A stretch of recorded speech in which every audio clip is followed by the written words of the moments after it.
Do you want to talk about something else? Yeah, one other thing. So everything we watched there, would you say it was racing? Yes. If anything, if anyone would have any reason to be mad, it could be Pekko or me for that last lap. Like it was irresponsible. Like he could have broken the car, whatever, right? He launched it on the back, landed on Pekko. Let's be honest. That was a little careless. I think the big jump was calculated. Yeah. So anyway, we weren't mad, and I was mad. I thought like it was an ambitious move that went wrong, but it could have been like the move of the century. Like, let's say it had worked, it would have been absolutely amazing. It's like, holy shit! Like that's why this guy is 3-time world champion or 4-time. But after the race, Ongaro's dad was really mad. He was yelling. He was like giving me thumbs down, like Joseph, showing me thumbs down in front of everyone in the pits. And I'm like thinking like, why is he so mad? What happened? And he was talking about like unfair, like it's unfair on the track. I'm like, what? So we quickly got the video, and I went to show him, like, show me the part that's unfair, and he wasn't having it, and he was all mad. And then I think Davide got mad because his dad was mad, basically, because I think after the race, everything was fine. Between Davide and Pekko on the driver's stand, everything was okay. Yeah, it was. Yeah.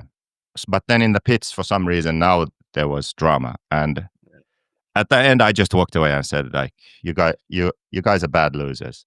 Like, I'm disappointed. Like, you guys. So there's some beef now. Yeah. So then, okay, well, that didn't sit well with them. But that's what I felt like. Okay, so it was a crazy race, and Pekko won. But then they are mad and yelling and angry, and I just figured, okay, I'll just leave it. Like it's just the emotions of the moment, which we are all. But I don't see what they can be mad at.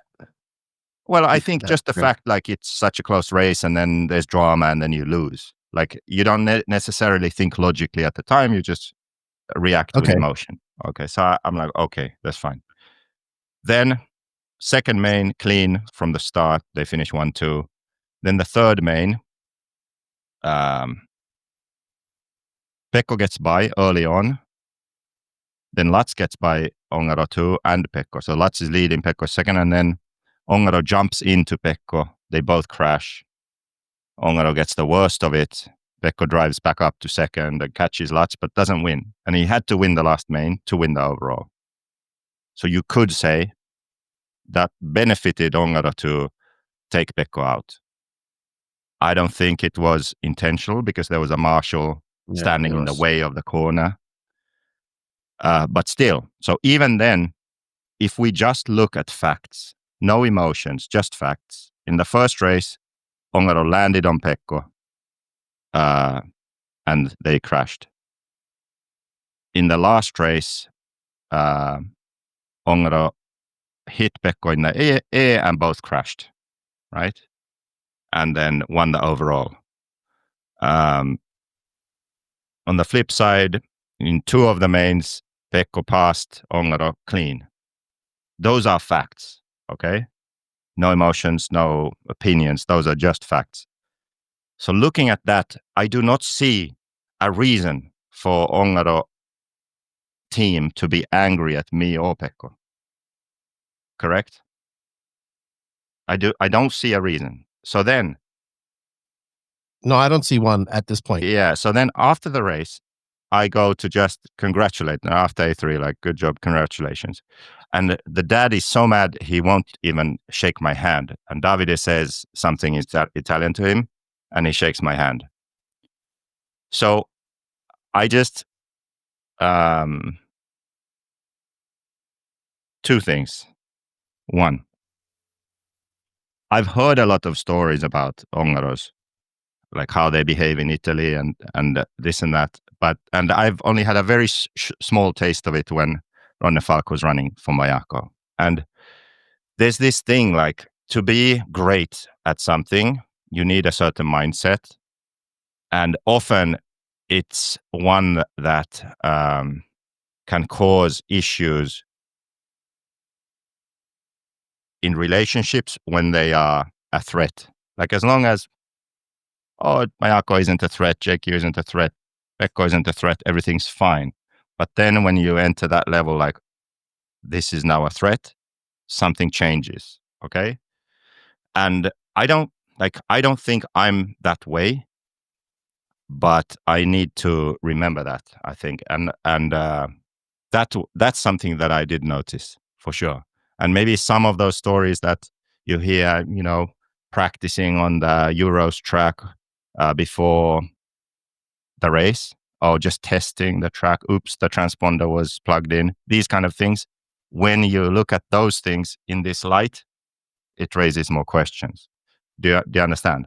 So there's so many of these things that have happened over the years where if you give them the benefit of the doubt, everything's fine, no problem. But if you think with this lens, it's like, yeah, of course they would do that or this or that. Do you understand what I mean? Like great champions are great for a reason because of how they do things, how they make the most out of every opportunity. And there's a fine line between doing it the right way and then crossing the line and sort of bending the rules or bending the morals of what's right. Gray area. My point is that I have massive respect for Ongaro as a driver and their team because they set their car up very differently in a very particular way for him. I've spoken about this many times, and I still have that respect. But I've lost a bit of respect for them as racers, as peers, as sort of human beings in a sense, right? And I don't know where this will go from here. I don't carry a grudge or a beef. I still have that same respect, but I'm curious to see now in the coming years which way this goes, because his time will come to an end. The next generation is coming. There's more development with different cars and tire brands and stuff. Like there will be competition where he will get beat at some point, right? So what happens at that time? That I'm curious to see. That's also something that happened at this race, and time will tell. So you and Ongaros are beefing right now. I like it. You like it. I hope we're not beefing, but there, I would say that there is definitely now some beef there. Can I add something to this? Because yeah, it's kind of like I would say the other people that were similar to this were the Testments, right? And X-Ray as a whole. I just had this conversation because I was at the RC1, so you saw what happened with Aiden and all that stuff. But I said that X-Ray worked together as a team to get X-Ray's best result, which was Dakota Fan getting a win, Chase Lemieux getting a win, and X-Ray doing well as a team, period. Yeah. And they operate in that gray area. So I think what you're seeing is you've heard some stories. I've heard them too. You know what I mean? And I have nothing against the young R's. I think I like them. But in order to be at that level, you have to have some sort of, there has to be some negative side. And the negative side is probably when people become competitive, you switch up, right? And well, if you don't agree with something, because they've had their times, they're mad at me. There's probably a reason he ain't coming on this podcast. He was mad at me over the Euros thing. Obviously, when we talked about it, and I think the Matrix thing pissed him off at the Worlds, but we're just, I get it. You have to shoot the messenger, not the message. Yeah, so but I'm connecting all the dots. Yeah, I would just add one thing. So I think that Davide is sort of more easygoing and